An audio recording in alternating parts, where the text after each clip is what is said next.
এই ভিডিওতে আমি দেখাবো একজন বাংলাদেশি স্টুডেন্ট রোজার মাসে চায়নাতে কি করে। And this is the first video of my series life in China. আজকে আমার 10:30 একটা ক্লাস আছে অ্যান্ড সেজন্য আমি একটু আগেই ঘুম থেকে উঠলাম। ঘুম থেকে উঠে ফ্রেশ হয়ে বাইক নিয়ে বের হয়ে গেলাম ক্লাসে যাওয়ার জন্য। সো আমি জাস্ট ডর্ম থেকে বের হয়ে একটু সামনে এসে এখন ট্রাফিকে দাঁড়ায় আছি। আমাদের কিন্তু আর 2-3 দিন পরেই ঈদ, কিন্তু এখন আমাদের ক্লাস চলে। ইভেন আমাদের ঈদের দিনও ক্লাস থাকে, কখন আবার ঈদের দিন এক্সাম থাকে। সো বিদেশের মাটিতে ঈদটা আসলে ঈদের মতো ফিল হয় না। কিন্তু এবার আমাদের রোজার ঈদ পড়ছে শনিবারে অ্যান্ড শনিবারে ক্লাস অফ থাকে। সো এবার অ্যাটলিস্ট শান্তিতে ঈদের নামাজটা পড়তে পারবো। গতবার আমাদের ঈদের দিনও ক্লাস ছিল, সো আমি ক্লাস বাং দিয়ে মসজিদে চলে গেছিলাম নামাজ পড়তে। অ্যান্ড অ্যাটেন্ডেন্স অন্য একটা ফ্রেন্ডকে দিয়ে দেওয়া হয়েছিলাম। ইভেন যদি অ্যাটেন্ডেন্স মিসও হইতো তাও আমি মসজিদে যাইতাম। যাই হোক, এবার রোজাগুলো অনেক আরামেই গেছে, কারণ আমার সেমিস্টার শুরু হয়েছে 20 রোজার পর থেকে। তার আগে সেমিস্টার ব্রেক চলতেছিল, সো 20টার মতো রোজা আমি ছুটির মধ্যে পেয়ে গেছি। তো খুবই আরামে পালন করতে পারছি। এখন জাস্ট ক্লাস শুরু হয়েছে এবং সেমিস্টারের শুরুর দিকে অত ক্লাস থাকেও না, সো প্রেশারও কম। কথা বলতে বলতে আমি অলমোস্ট চলে আসছি। এখন বাইকটা এক সাইডে পার্ক করব। পার্ক করার পর আমি ক্লাসে যাব। আমার যে বিল্ডিংয়ে ক্লাস, বাইকটা ঠিক তার অপোজিটে পার্ক করলাম, যাতে কষ্ট কম করা লাগে আর কি। এখন আমি সোজা ক্লাসে চলে যাব। আজকে আমার চাইনিজ ক্লাস। ইউজুয়ালি এই জায়গায় অনেক মানুষ থাকে, বাট আজকে একদম ফাঁকা, কারণ হচ্ছে সেমিস্টার মাত্র শুরু হয়েছে, সবার ক্লাস ঠিকমতো শুরু হয় নাই। এই জন্য পুরো লবি ফাঁকা, ইভেন ডাউনস্টেয়ার পুরোটাই ফাঁকা। সো আমি জাস্ট লিফটে চলে যাব। ইভেন আমার ক্লাসমেটকেও কাউকেও দেখতেছি না, হয়তো সবাই ক্লাসে চলে গেছে অথবা এখন আসে নাই। তাছাড়া বেশিরভাগ স্টুডেন্ট যেহেতু ডর্ম থেকে ভার্সিটিতে বাস দিয়ে আসে, এই জন্য বাসটা ঠিক যখন আসে তখনই লিফটে একদম জাম বেঁধে যায়। এখন হয়তো বাস অলরেডি একটা চলে আসছে এবং পরেরটা আসতেছে। আমি মিডল টাইমে আসছি, এই জন্য লিফট একদম ফাঁকা। সো আমি এখন ক্লাসে চলে আসছি। আজকে আমার 4th সেমিস্টারের ফার্স্ট চাইনিজ ক্লাস। এই টিচার ক্লাস আমি আগেও করছি, যদিও চাইনিজ ক্লাস না। উনি একটা কোর্স অফার করতো ডিগ্রেডেশন নামে, যেখানে আমাদের ল্যাবে গিয়ে গাছ লাগানো লাগতো। এখন আপনারা আমাকে জিজ্ঞেস করেন না যে কম্পিউটার সায়েন্সের সাথে গাছ লাগানোর কী সম্পর্ক, আমি নিজেও জানি না। কিন্তু কোর্সটা করে অনেক মজা লাগছিল। অ্যাপ্রন পরে ল্যাবে ঢুকতাম, ল্যাবের অ্যাক্সেসরিজ ইউজ করতাম। নিজ হাতে একটা গাছ লাগিয়েছিলাম, ওই গাছটা বড় হয়েছিল, বাট পরবর্তীতে কী হয়েছে আর জানি না। যাই হোক, আজকে আমার একটা ক্লাস ছিল অ্যান্ড ক্লাস শেষ। তো এখন আমি পিছনে গিয়ে দিয়ে বের হয়েছি ডর্মে যাওয়ার জন্য। গতবার রোজায় অনেকগুলো ক্লাস থাকতো, ইভেন একদিন ইফতারের সময় ক্লাস ছিল, তখন আমি আর আমার ফ্রেন্ডরা ক্লাসে বসে ইফতার করতেছিলাম। সময়টা খুবই মজার ছিল টু বি অনেস্ট। কিন্তু এবার রোজায় আরও বেশি মজা হয়েছে, কারণ এবার আমরা সব ফ্রেন্ডরা মিলে মসজিদে চলে যেতাম ইফতার করার জন্য। দেন সেখানে ইফতার করে তারাবি পরে পরে বাসায় আসতাম। যেহেতু ছুটি ছিল, তো ইফতারগুলোও মসজিদে করা হয়ে যেত অ্যান্ড নামাজও মসজিদে পড়া হয়ে যেত। অ্যান্ড বেশিরভাগ সময় আমরা মসজিদে বাইক দিয়ে গেছি। আই থিঙ্ক চায়নাতে বাইক থাকাটা অনেক ইম্পর্টেন্ট, কারণ এখানে রিক্সা নাই, সো শর্ট ডিস্টেন্স কভার করার মতো কোনো ভেহিকেল নাই। তাছাড়া এখানের পাবলিক বাস বাংলাদেশের মতো না যে যেখানে সেখানে দাঁড়ায় যাবে। বাসগুলো একটা নির্দিষ্ট টাইমে নির্দিষ্ট লোকেশনে দাঁড়ায়, অ্যান্ড আমি যদি 1 মিনিটও দেরি করি বাস আমার জন্য দাঁড়াবে না। অ্যান্ড রাস্তার যে কোনো জায়গা থেকে বাসে ওঠা যায় না। তারপর আছে মেট্রো, অ্যান্ড মেট্রোতেও আমার বাসা থেকে আগে মেট্রো স্টেশন পর্যন্ত যাওয়া লাগবে, সো স্টেশন অনেক দূরও হতে পারে। অ্যান্ড 4th অপশন হচ্ছে ট্যাক্সি, কিন্তু ট্যাক্সি অবশ্যই সবসময় ইউজ করার মতো না, ট্যাক্সি অনেক এক্সপেন্সিভ। মাঝে মাঝে ইমার্জেন্সির জন্য ট্যাক্সি ইউজ করা যায়। তাছাড়া চায়নাতে বাইকের যে সবচেয়ে বড় সুবিধা সেটা হচ্ছে সেফটি। যেমন চায়নাতে বাইকের জন্য আলাদা লেন থাকে, সো বাইকের লেনে শুধু বাইক এবং সাইকেল চলবে, আর কিছু না।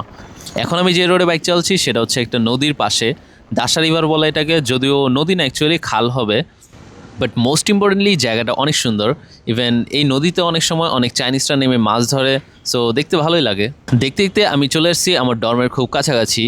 ইভেন আমার ডান সাইডে যে ব্রিজটা দেখতে পারতেছেন, এটাকে আমরা হাতির ঝিল বলি, কারণ এটা দেখতে অনেকটা হাতির ঝিলের ব্রিজের মতো, যদিও ওটা থেকে ছোটো, বাট স্টিল দেখতে সিমিলার। অ্যান্ড রাতে অনেক সুন্দর লাইট জ্বলে এখানে, সো কোনো একদিন রাতে ভিডিওতে আপনাদের দেখাবো না এই জায়গাটা।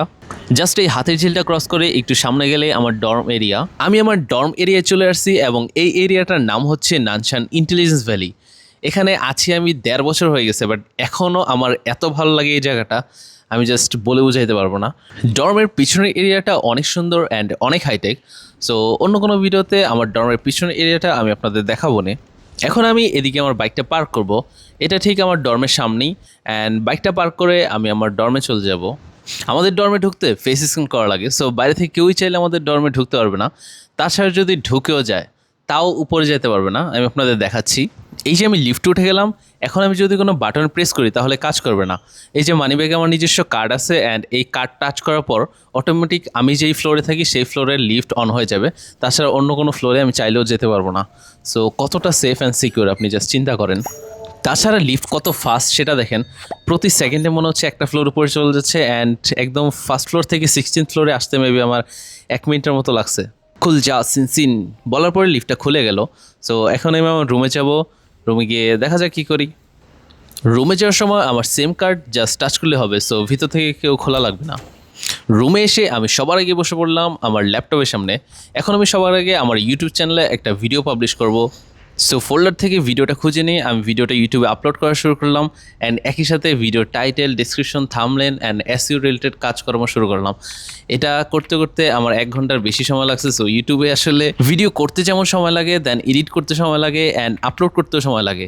কারণ আপলোড করার সময় টাইটেল, ডিসক্রিপশন অ্যান্ড এসইও ঠিকভাবে করা লাগবে, নয়তো সেই ভিডিও সার্চ ইঞ্জিনেও আসবে না অ্যান্ড মানুষের সামনে আসবে না।